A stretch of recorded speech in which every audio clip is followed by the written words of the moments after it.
Ayan, good morning, Luzon, Visayas, Mindanao, at sa buong mundo. Isang pinagpalang biyernes ng umaga, August 15. Ayan, good morning na sa ating mga maagang nagising. Ayan, Sister Adora, good morning, Sister Mau, Mother Nilito. Nagpalang umaga, mga kapatid. Purihin po ang Diyos sa umagang ito, umagang kay ganda. Ayan, Buddy Arman, good morning. Sister Bina, good morning, Encarnacion. Sister Charity, good morning po. Hallelujah. Kung nga po muna ang inyong mga kasama ngayong umaga, ating pong pagsalusaluhan ang salita ng Diyos sa umagang ito. Hallelujah, Jesus. You're worthy. You're worthy to be praised. There is none like you. Bago nga tayo mag-umpisa, tayo po ay umawit sa Panginoon. Nandugan natin siya ng papurit pagsamba sa umagang ito. Hallelujah, Jesus. You are so good. Tunay kang mabuti, Panginoon. Sister Alicia, good morning. Hallelujah.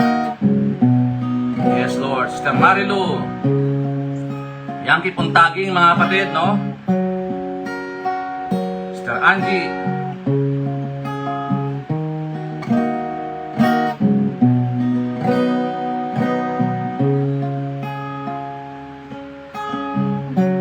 I call you faithful for the promises you give in every need you meet. Lord, I'm so grateful. You were with me every step, and I never will forget. When I think of how you bless me, how your hands will never let me go, never let me go.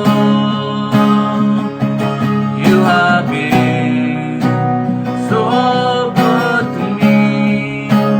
God, I can't believe how you love me. What a friend you have been. So good to me. God, I can't believe how you love me. What a friend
so good to me. God, I can't believe how you love me. What a friend you have been. So good to me. God, I can't believe how you love me. What a friend you have been.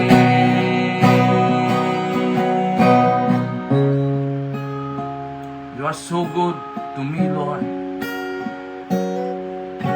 Di ka nagbabago noon, ngayon, at magpakailan pa man. Ang iyong katapatan ay hindi nagmamaliw. Salamat po, Lord God, sa iyong kabutihan, sa iyong pag-ibig sa amin, Panginoon.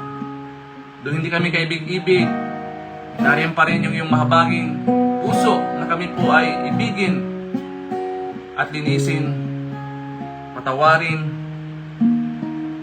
Kaya Lord, sa umagang ito, amin pong handog ang aming pong mga buhay bilang mabangong samyo sa iyong harapan, Panginoon.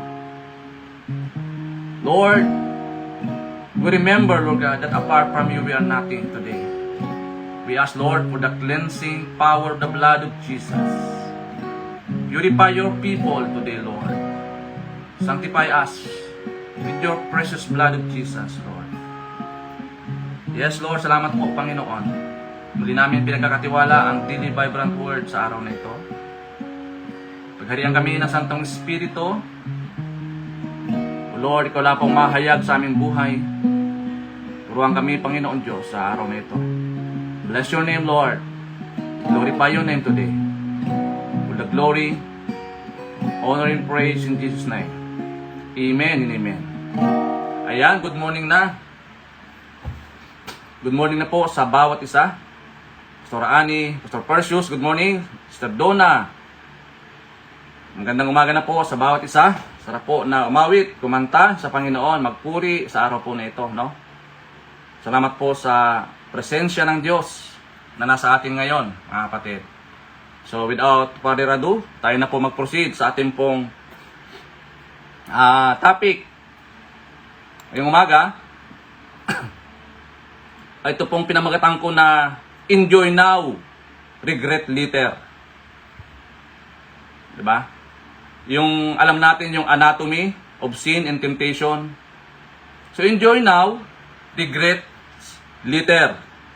So napaganda po dahil ito po yung story ni Joseph the Dreamer, no? Actually marami na po ang nag-topic nito, pero bakit po lagi natin siyang binabalik-balikan? Kasi napaka-impactful, no, ang kwento ni Joseph, lalo na pag pinag-uusapan po yung temptation, kapatid. So sabi po sa Genesis chapter 39, verse 9 to 10, "No one is greater in this house than I am. My master has withheld nothing from me except you, because you are his wife. How then could I do such a wicked thing and sin against God?" And though she spoke to Joseph day after day, he refused to go to bed with her or even be with her. Sa Tagalog, walang sinumang dakila kaysa sa akin sa bahay na ito. Walang anumang bagay ang pinagkait sa akin maliban sa iyo. Sapagkat ikaw ay ang kanyang asawa, paano ngang magagawa ko itong malaking kasamaan at kasalanan laban sa Diyos? Kahit nakikiusap siya kay Jose araw-araw, ay hindi siya pumayag na siya ay sumiping o makisama sa kanya.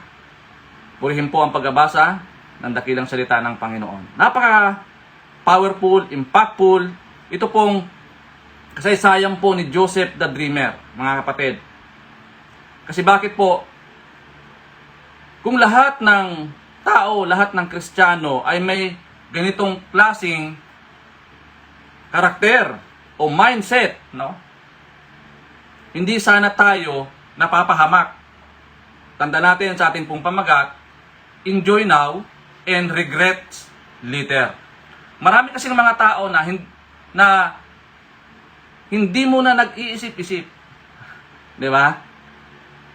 Kaya, meron pong magandang quotation, si Miles Monroe, sabi niya, don't make a permanent decision on a temporary problem. Di ba napakaganda? Kasi pag nasa high emotion tayo, sigurado ako, nagkakamali tayo ng desisyon. So mga kapatid, itong kasaysayan po ni Joseph the Dreamer, no? Hindi naging madali yung kanyang buhay. Pero at the end of his life, nakita natin yung kabutihan ng Diyos sa kanya. Yung purpose ng Diyos sa buhay niya, no? Ganun din sa atin, minsan sa buhay natin, sa umpisa, tragic yung mga nangyari. Sa umpisa ng buhay natin, naroon yung matinding pakipagbaka natin. Pero along the way, kapatid, proseso po yan. Ang mahalaga, hindi tayo sumusuko. And later on, kinalauna naman, makikita natin yung purpose pala ng Diyos sa atin. Kaya, wag po tayong ma-surprise, no? Sa mga pagsubok, kasi kasama po yan sa proseso ng Diyos para tayo po ay magtagumpay at lumago sa ating pong buhay Kristiyano. So ano po ba ang puntos natin ngayong umaga? Temptation, number 1, temptation offers temporary pleasure with a lasting consequences. Siguro wala naman siguro dito na nagsisisi sa unahan. Karamihan at kalamitan sa mga taong gumagawa ng hindi maganda, pag sila'y nahimasmasan, ang sisi niyan sa huli. Diba? Kaya nga, sabi nga ng kasabihan, no? Bumalik yung kanyang ulirat. Nagising sila sa katotohanan at sila'y nagsisi. Kaya lang, meron ng damage, no? May mga damages na nangyari. Example na lamang po, yung ating pong bansang Pilipinas. Kaya nga, minsan, marami pong nagsasabi na ang ating bansang Pilipinas ay dihamak naman na matatalino, competitive, mayamang bansa.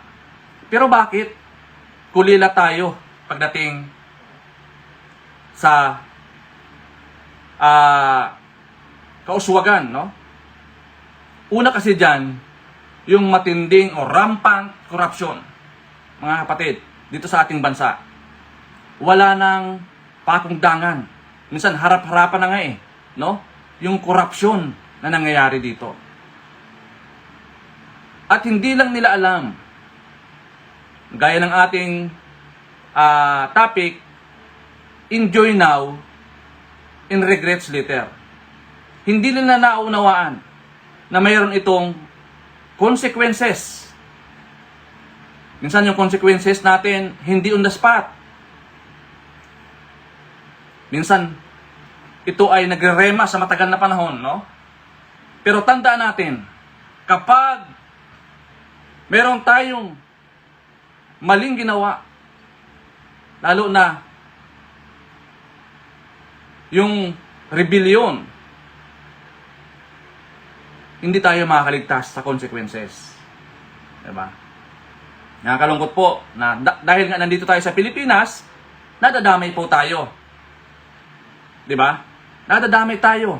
Kasi nga, maraming mga politician na makasarili, corrupt, iniisip lang yung kanilang sariling kapakanan.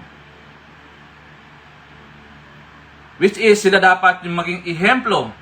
Kaya nga tinawag silang law enforcement, di ba? Sila yung nag-i-impose ng tamang batas, tamang kapamaraanan. Pero ano nangyayari? Nakukompromiso sila sa mga bagay-bagay na pansamantala. Kaya nga, yung number 1 natin na puntos, temptation offers temporary pleasure with a lasting consequences.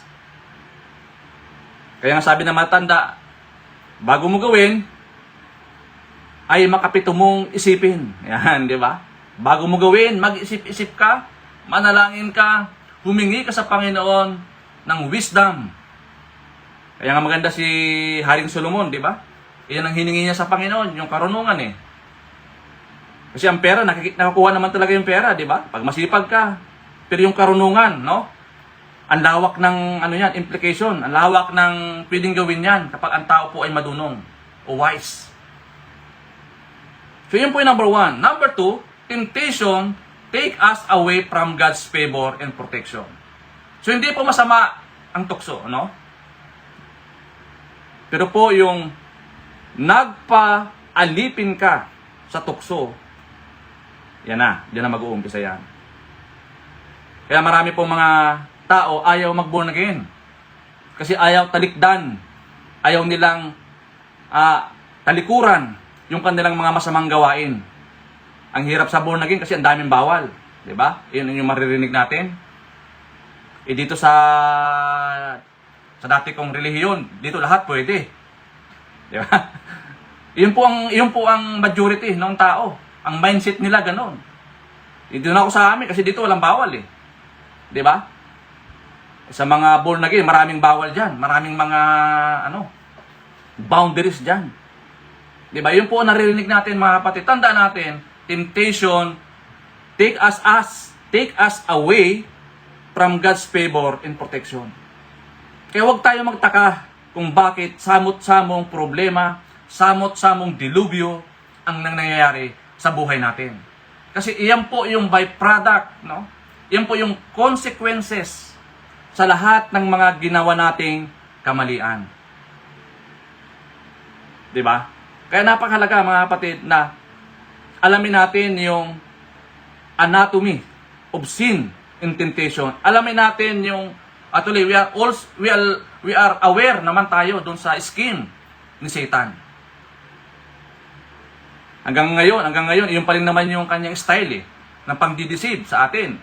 Wala naman na bago. Kung ano yung ginawa niya doon kay Adan, no?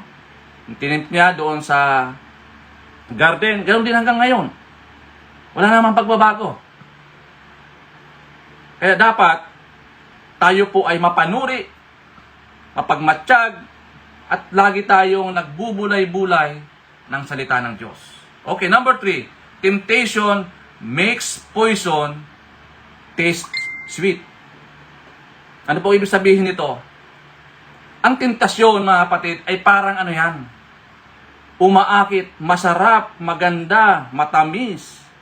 Yan po yung deception ni Satan. Ang unang-una niyang i-input sa atin, yung doubt. Sabi niya, sa Genesis chapter 1, Genesis chapter 3 verse 1, did God really say? Diba, yung pambugad niya. Yung doubt, mag-doubt ka. Pangalawa, yung wealth. Material things makes you happy. Kala natin, yung mga material things na mayroon tayo, yun na yung lasting happiness na mayroon tayo. Hindi mga kapatid, kasi yan, napiperis yan, nawawala yan. Nadidiminish yan. Diba? Lumuluma. Kaya hindi yan yung source talaga ng tunay na happiness natin. Ang tunay na happiness ay matatagpuan lamang sa presensya ng Diyos. 'Di ba? Ano pa? Yung flesh, worldly pleasure is bitter. Yun lang ini-input ni Satan. Yung mga worldly pleasure, yung mga bisyo. 'Di ba? Ano pa? Yung pride. Follow your heart. Yung madalas natin na naririnig, follow your heart, or yung YOLO, yung you only live once. Minsan lang mabuhay, magpakasasa ka na dito sa mundong ito. Yun eh. Yun ini-input ni Satan sa atin. Minsan lang mabuhay. Di ba sabi niya, follow your heart, na kahit mali, marami po napapahamak. Yung self-centeredness, life is all about you.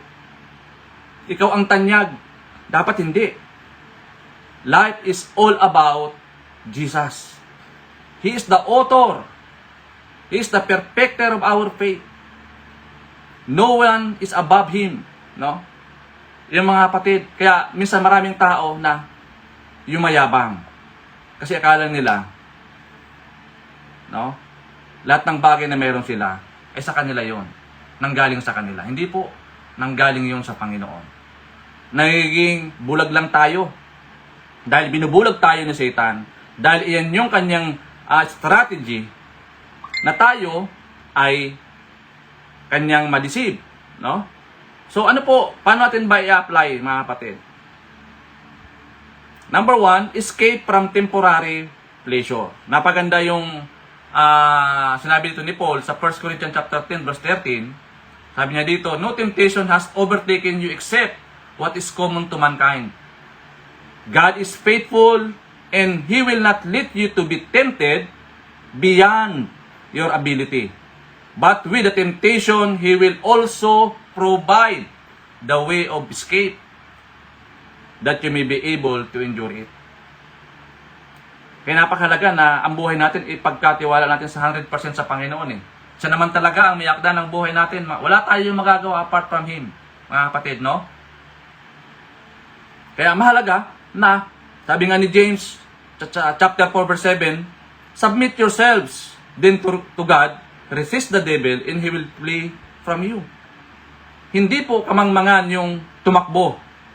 Gaya po ng ginawa ni Joseph. Tinakbuhan niya yung temptation. Kasi inisip niya yung implication niyan afterwards. Ayaw niya na balang araw pagsisihan niya yung kanyang desisyon na ginawa. Di ba? Sana kung si Joseph ay nagpadala sa kanyang emosyon o sa kanyang sariling pleasure, hindi sana nagkaroon ng matagumpay yung kwento ng kanyang buhay. Kaya nga hanggang sa oras na ito, pinag-uusapan natin yung buhay niya. Nagkaroon siya ng malaking impact sa sangkatauhan. Di ba? Marami kasing mga tao, halimbawa, pinagkatiwalaan ka ng amo mo. Umalis yung amo mo, pinagkatiwalaan ka. Kaya nga si Joseph, second in command yan eh. Kasi pinagkatiwalaan siya ni Potiphar. Di ba? Minsan kasi sa tao, marami mga tao, pag pinagkatiwalaan ng amo, wala yung amo, sinasamantala yung pagkakataon na wala yung amo. Ang daling bumigay, no? Ang daling likuin, o kaya yung pangako ba, ang bilis makalimutan. May usapan sila ni Potiphar sa binasa natin. Sabi nga niya, lahat ng bagay sa bahay nito, binigyan siya ng kapangyarihan, di ba? Kasi nga siya nga po yung second in command, no? Pero isang bagay ang in-emphasize dito sa kanya ni Potiphar ay huwag pakialaman yung kanyang asawa. Kaya nga minsan ang tanong dito lalo na kapag medyo magandang lalaki ka, di ba? Minsan may nagsasabi pa sa atin, masama ba pastor yung pinanganak ka na magandang lalaki o magandang babae? Kasi nga lapitin tayo sa tukso pag magandang lalaki, no? So, hindi po masama na ipanak tayong magandang lalaki o magandang babae. 'Di ba? Favor ng Lord 'yun kasi hindi lahat ganoon eh. Kaya kita mo yung mga artista, 'di ba? Kita mo naman yung kanilang mga buhay. Pero hindi yan ibig sabihin na iyan na yung magiging license natin, yung pagiging gwapo natin. Katulad po ni Joseph. Si Joseph, napakaganda ng katawan. Ang ganda na po. Kaya nga, halos oras-oras, araw-araw, talagang may narinig siya sa asawa ni Potiphar. Inaakit siya, siguro, no? Siguro, pag nakita siya, inaakit siya. Grabe po yung, grabe yung intensity siguro sa loob ng bahay, no? Kaya mahirap talaga, no? Kapag kayong dalawa lamang, no? Sa loob ng bahay, lalo kung hindi kayo mag-asawa. Iba yung intensity niyan. May current, no? Kaya siguro ginagawa ito ng asawa ni Potiphar, lagi siyang tinutokso o lagi siyang nagsasabihan, no? Iyon po yung strategy ni Satan, mga kapatid. Kaya ang maganda rito, escape from a temporary pleasure. Isipin mo yung implication niyan. Isipin mo lagi ano yung magiging end result niyan kapag iginawa natin yan. Kapag nagpadala tayo doon sa silakbo ng ating puso. Kaya nga yung utak natin nasa taas kaysa sa puso, di ba? Yan mga kapatid, maganda na dumating man yung mga temptation sa buhay natin. Resist it. and He will flee from you. Minsan kasi, alam mo naman na yun yung weakness mo, no? Yung alak, di ba? Weakness mo, yung tagay. Kung ang daming daanan, doon ka pa dumadaan sa mga taong laging nag-iinuman, no? Yun na nga yung weakness mo, eh. Maghanap ka na ng ibang daanan, huwag ka na dumaan doon dahil kahit anong pagpipigil mo, kukulutin ka ng mga iyon. Dahil kasama mo dati sa inuman yun, eh. Tapos sasabihin mo, Pastor, nadala ako ng damdamin ko, eh. Di ba? Hindi po, mga kapatid. Kailangan maging wise din tayo sa lahat ng bagay. O ano pa yung number 2? Endure suffering under God's favor. Sabi ko nga kanina, hindi po masama yung temptation. Okay? Ang mahalaga na nakapaloob tayo doon sa pabor ng Panginoon. Minsan, binibigyan tayo ng Panginoon ng mga trials sa buhay natin para tayo maging matatag, no? Maging matibay. Para sa mga, sa mga atleta, di ba? Ang atleta, di naman agad ang daspat yan, sumasabak doon sa kompetisyon, no? Ang dami pong mga programa yan, mga trainings. Di ba? Para pagdating ng actual na laban, ay, sila, prepared, no? Ganoon din po tayo, mga kapatid. Okay lang mag-suffer, basta doon ka nasa kalooban ka ng Panginoon. Nandoon ka sa favor ng Panginoon. Halimbawa, sa pag-share ng gospel, di ba? Hindi po madali, no? Kaya nga marami mga tao ayaw nito, eh. Pero okay lang 'yon, gaya ni Paul. Di ba si Paul, kung paano niya idinipensa ang gospel, na kahit buhay niya, itaya niya, eh. Di ba? May ipalaganap niya lang ang gospel sa buong mundo. Mga kapatid, mag-suffer ka na sa Panginoon, huwag lang doon sa mga bagay na walang kabuluhan. Kasi alam natin yung implication niyan, kapag yung suffering mo, sa paglilingkod mo sa Panginoon, okay lang din naman yon. Ang mahalaga, pagdating ng takdang panahon, aani ka. Diba? Magkaiba po yun, mga kapatid, no? Iba yung ginawa mo ngayon, maling decision mo ngayon, at nagsasuffer ka habang buhay. Pero yung gumagawa ka sa kalooban ng Panginoon, doon may mga persecution, beneficial yun sa atin. Kasi alam naman natin, at the end of the time, tayo po ay mag-harvest. Diba? Mag-harvest tayo kung hindi tayo manghihinawa. And number 3, enjoy life within the boundary of God. Kaya nga, si Lord, naglalagay yan ng boundary. Kaya nga, titingnan natin, si Eva at Adan, may boundary.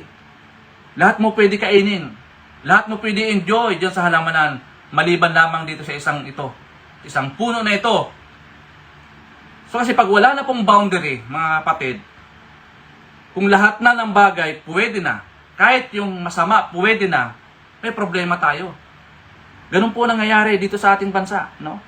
Yung tama gusto ng mali at yung mali ginagawa ng tama. Binabaliktad na. Nitwist na yung truth. 'Di ba? Minsan sila pa yung galit. Sila pa yung malakas ang loob para idepensa yung kanilang mga maling ginagawa. Could you imagine, mga kapatid, na lapastanganan mo yung utos ng Panginoon? Masyado na tayong in-overkill. Kaya nagsasuffer po tayo dito sa bansa natin. Dahil nandito tayo sa bansa natin, tayo po ay nadadamay. So kaya mahalaga, no, na mag-umpisa sa atin yung pagbabago. Mag-umpisa sa atin yung pagbabago. Ang dami ng programang gobyerno, ang dami na ilang presidente nang dumaan, hanggat hindi nagbabago yung puso ng tao, hanggat hindi nila tinatanggap ang Panginoong Hesus bilang tagapagligtas, Diyos ng kanilang buhay, hindi magbabago yung kanilang puso. Kaya nga yung born again, hindi yan religion, eh. Yung born again, it is a transformation. Pagbabago. Di ba? From darkness to marvelous light. Ganun po. Hanggat ang tao hindi nababago yung puso, hindi yan maiisip yung kalooban ng Lord. Kaya mahalaga maborn again ng tao. Mga kapatid, kaya dapat tayo po ay huwag tayong mangimi, no? They preach ang gospel. The good news sa lahat ng tao. Ito lang po yung pag-asa sa pagbabago ng tao. Tanggapin ang ating Panginoong Hesus maging Lord and Savior sa buhay niya. Kaya kita mo naman, marami pong mga testimonies. Dating drug addict, dating nakulong, di ba? Dating sakit sa lipunan, pero nung na-encounter niya ang Panginoon, kinatagpo ng Panginoon yung kanyang buhay, nabago siya. Akita mo naman ngayon na ang nangyayari. Nagkaroon ng pagbabago. Yun po ang kailangan natin. Magkaroon ng transformation dito sa ating bansa. At isa tayo doon, mga kapatid, na gagamitin ng Panginoon. Tayo po na mga anak niya ang maging ahente, agent of change. Yung titawag natin the God Catalyst. Agent of change. Tayo po, pangunahan natin sila. Dahil sila ay may veil sa kanilang mukha. Binulag ni Satan. Kaya hindi nila ma-discern yung kalooban ng Panginoon. So as a question to consider, sabi po dito, what is the importance of knowing that the goal of temptation is to take us away from God's favor and protection? Ano ang kahalagahan ng pag-alam ng tukso ay ilayo tayo sa pabor at proteksyon ng Diyos? Ulitin ko, hindi po masama ang temptation. No? Pero, kung nagpadala ka sa masamang pita, hindi ka nag-isip-isip, lalo na masama yung ginawa natin, mayroon yan consequences. Ang masama dyan, ang sabi dito, sa binasa natin, lasting consequences. Oo, kaya minsan di natin napapansin hanggang sa third generation nangyayari po yung curse, yung consequences nandoon pa rin kasi hindi pa napuputol. Kaya napakahalaga po yung Encounter God Retreat, yung EGR, napakahalaga po yan. By the way, sa dating na linggo, meron po tayo yung EGR team ng GBCIM pupunta po sa Bulacan, no? Mag-EGR po doon. Ang laki po ng impact ng EGR. Kasi may mga bitter root, di ba? May mga sumpa pala na hindi natin alam. Kailangan natin iyan mawasak yung kuta ni Satanas para tayo ay makawala doon sa kanyang kuta. So yan, good morning na sa bawat isa. Salamat sa Diyos sa ating pong topic ngayong umaga. Brother Nilito, good morning. Brother Nestor, Brother Ricardo de la Cruz, good morning. Sister Yuni. Ayan po mga kapatid, marami pong salamat sa atin sa araw na ito. Gawin tayo ng Diyos na pasamahan tayo ng Panginoon sa araw po ng Biyernes, no? Maging mabunga at ingatan tayo ng Panginoon sa lahat natin gagawin. Maging mabunga po ang ating pong mga gagawin ngayong araw, no? Higit sa lahat sa mga kapatid natin na magkatrabaho, mga anak natin na mag-aaral, gabayan sila ng Panginoon sa araw na ito. Pastor Josephine Jungko, good morning. Pastor John, good morning po. So Lord, salamat po sa umagang ito. Thank you Lord that minsan pa niremind mo kami, Panginoon, about the anatomy of sin and temptation. Na dapat lagi kaming aware sa aming buhay, lalo na kapag ito po ay kapamaraanan ng dyablo. Lord, salamat po. Give us wisdom, give us knowledge, empower us, empower your children today in the name of Jesus. Walang anumang puwersa ng kaaway ang makapasok sa aming buhay, sa aming pamilya, sa aming ministry, sa lahat ng dako ng buhay namin. Walang puwang ang kasamaan. Lord, thank you so much, Lord God. Dahil mahal mo kami, inilalayo mo kami, Panginoon, sa kapahamakan. Thank you so much, Panginoon. Sa oras na ito, Lord, we lift up to you everything. Even, Lord, sa aking pong mga kapatid na meron pong mga karamdaman ngayong araw na ito. Lord God, touch their lives, O Lord. Heal them, Lord, in Jesus' name. Your word truly heals us, Lord God, in Jesus' name. And then, Lord, sa aking pong mga kapatid na may mga depressions, may mga anxieties, Lord God. Give them peace and joy, Lord, sa kanilang mga puso, Panginoon. The peace that surpasses all understanding, that will guard our heart and mind in Christ Jesus. Lord, we celebrate also sa aking pong mga kapatid na Lord, meron pong kaarawan ngayong araw. They celebrate their birthdays and anniversaries, Lord. Kami po ay nakikigalak sa kanila pong mga celebration sa araw po na ito. Pagpalain niyo po sila exceedingly and abundantly above all we ask or imagine, according to the power that works within us, now and forever. Amen and amen. God bless, mga kapatid. To God be all the glory.